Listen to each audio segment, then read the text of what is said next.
औलाद का मोह। दिलीप और सुधांशु नाम के दो भाई थे। दिलीप की शादी कावेरी के साथ हुई और सुधांशु की शादी माया के साथ। शादी के बाद दोनों भाई अपनी अपनी पत्नी के साथ खुशी खुशी रहा करते थे। दोनों भाइयों के परिवार एक ही घर में रहता था। साथ में खाना, साथ में घूमना, कुल मिलाकर दोनों भाइयों का परिवार खुशहाल परिवार था। कुछ सालों के बाद दिलीप की पत्नी कावेरी को एक बेटा हुआ। भैया, आज मैं बहुत खुश हूँ, चाचा बन गया हूँ मैं। हाँ भाई साहब, इस बच्चे के घर में आने से तो रौनक आ गई है। मैं सबको बताऊंगी कि मैं तो चाची बन गई हूँ, चाची। तुम दोनों कितने अच्छे हो।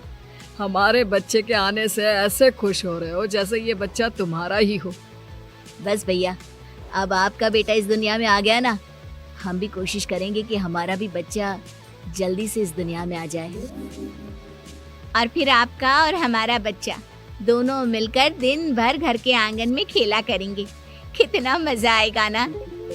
सच कहती हूँ माया, मैं भी उसी दिन का इंतजार कर रही हूँ जब तुम्हारी भी गोद भर जाएगी और मेरे बेटे को एक छोटा भाई या बहन मिल जाएगी। 1 साल बीत जाता है। दिलीप और कावेरी का बेटा अब 1 साल का हो चुका था, लेकिन सुधांशु और माया की कोई औलाद नहीं होती।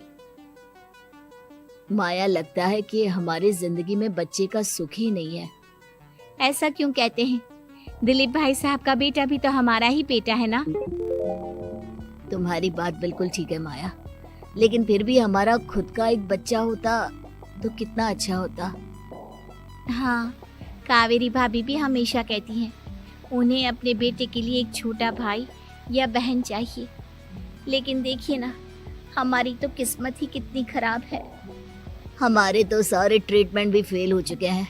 डॉक्टर ने भी साफ साफ कह दिया है कि तुम कभी माँ नहीं बन सकती।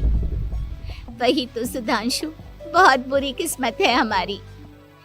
लेकिन माया, हम अपनी किस्मत को इतना क्यों कोस रहे हैं? हम दिलीप भाई साहब के बेटे को अपने बेटे की तरह ही प्यार कर सकते हैं ना। हाँ जी, बिल्कुल सच कहा। मैं भी वैसा कर सकती हूँ। चाची हूँ, उसे छोटी माँ का प्यार नहीं दूंगी क्या? कुछ दिनों के बाद दिलीप का एक दोस्त दिलीप से मिलने के लिए आता है। अरे क्या बात है दिलीप, बधाई हो बधाई। और घर तो काफी बड़ा है तुम्हारा।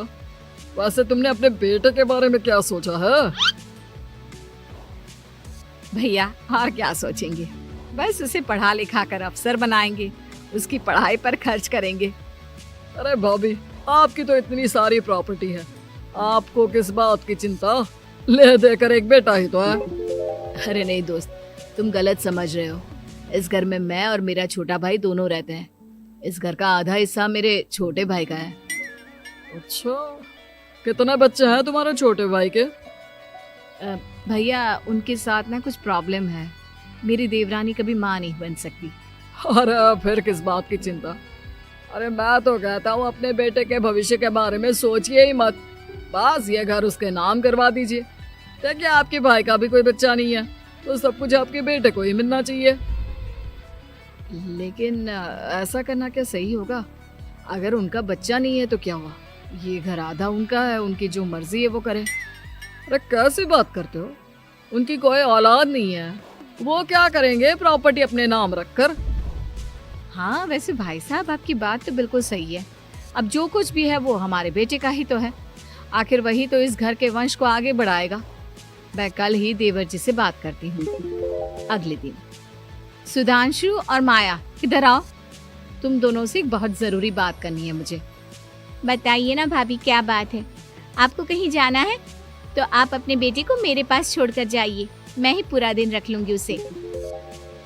अरे नहीं माया, वो तो मुझे पता है। मैं किसी और चीज के बारे में बात करना चाहती हूँ। बताइए ना भाभी, क्या बात है?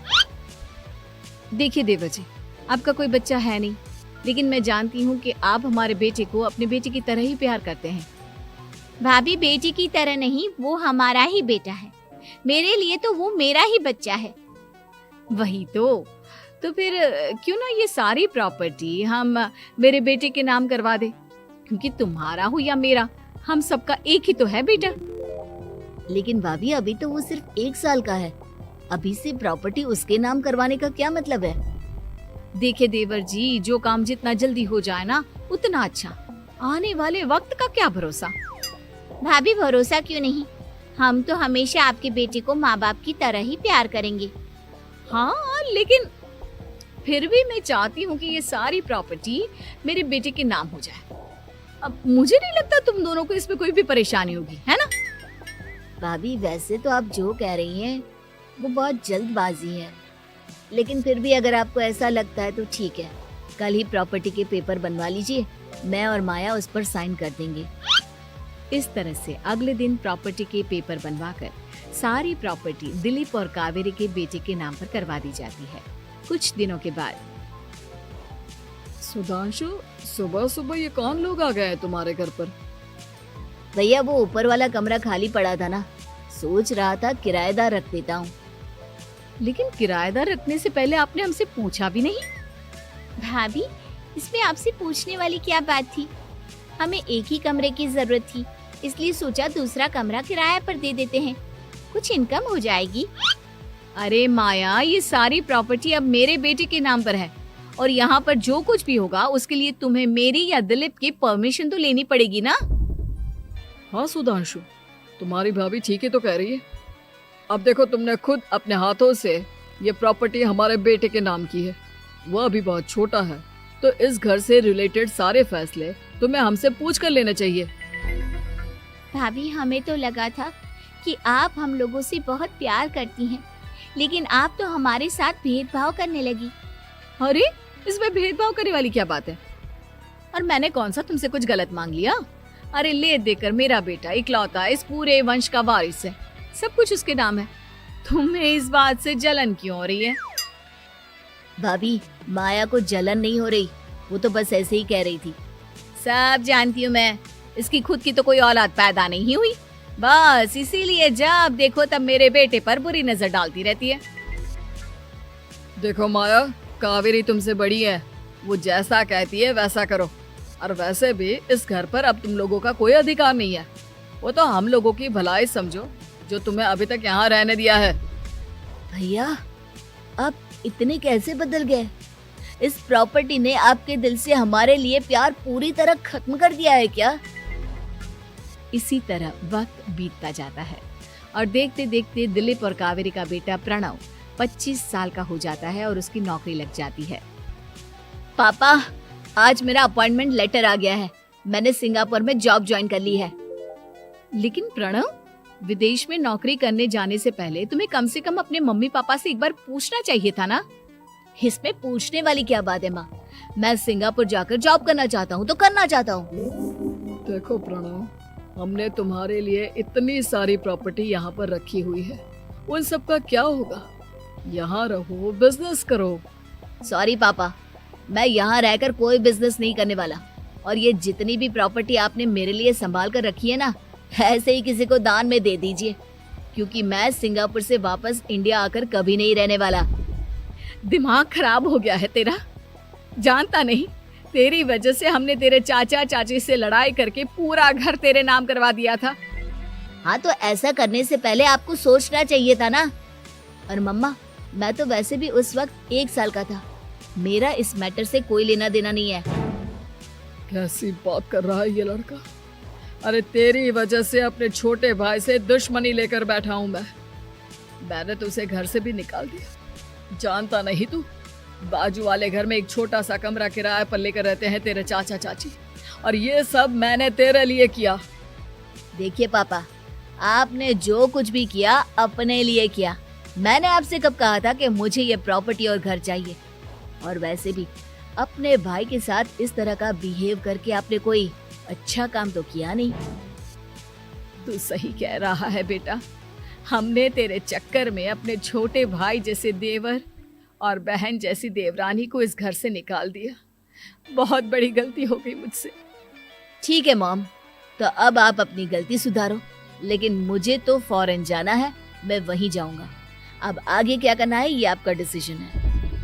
और प्रणव सिंगापुर जॉब करने के लिए चला जाता है। कुछ दिनों के बाद जब दिलीप और कावेरी को अपनी गलती का एहसास होता है तो वो सुधांशु के घर पहुंचती है। सुधांशु, माया, हमें माफ कर दो, हमसे बहुत बड़ी गलती हो गई। क्या हुआ भाभी? आज इतने सालों के बाद अब हम गरीब लोगों के घर क्या करने आई हैं? भाभी, हमने तो खुशी खुशी अपने भतीजे को सब कुछ दे दिया, अब हमारे पास कुछ भी नहीं बचा है। भाई, मुझसे बहुत बड़ी गलती हो गई। जो तेरे जैसे भाई को मैंने प्रॉपर्टी के चक्कर में घर से निकाला और जिसके लिए मैंने ये सब कुछ किया, वो खुद ही विदेश चला गया। भैया भाभी, जिस बेटे के लिए आपने हम लोगों को इतनी तकलीफ दी, आपस के प्यार को बिगाड़ा, जब वही आपसे दूर चला गया तो आपको इस बात का एहसास हुआ। लेकिन माफ कीजिए, अब हम आपके साथ रहने के लिए उस घर में नहीं आ सकते। नहीं नहीं माया, ऐसा मत कहो, मुझसे बहुत बड़ी गलती हो गई। प्लीज वापस चलो, मैं वो घर फिर से तुम्हारे नाम कर देती हूँ। भाभी, मैं उस घर का क्या करूंगी? किसके लिए? मेरा कोई बच्चा नहीं। मैं तो बस जिंदगी भर आप लोगों के साथ प्यार से रहना चाहती थी, प्रणव को अपने बेटे की तरह प्यार करना चाहती थी, लेकिन आपने मुझसे वो अधिकार छीन लिया। भाभी और भैया, एक सवाल पूछना चाहता हूँ आप लोगों से। जो बच्चा कुछ ही दिन पहले दुनिया में आया हो, जिस बच्चे के भविष्य का आपको पता ही ना हो, उसके लिए अपने पुराने रिश्तों को तोड़ देना, अपने सगे रिश्तेदारों से दुश्मनी मोल लेना, उनके साथ झगड़ा करना, उनकी बेइज्जती करना, क्या ये सही है? कम से कम हमें सही वक्त का इंतजार तो करना चाहिए ना। सिर्फ प्रॉपर्टी के लिए अपने सगे भाई को घर से निकाल दिया, वो भी अपने 1 साल के बेटे के लिए। क्या ये वाकई में सही था? जवाब दीजिए मेरी बात का।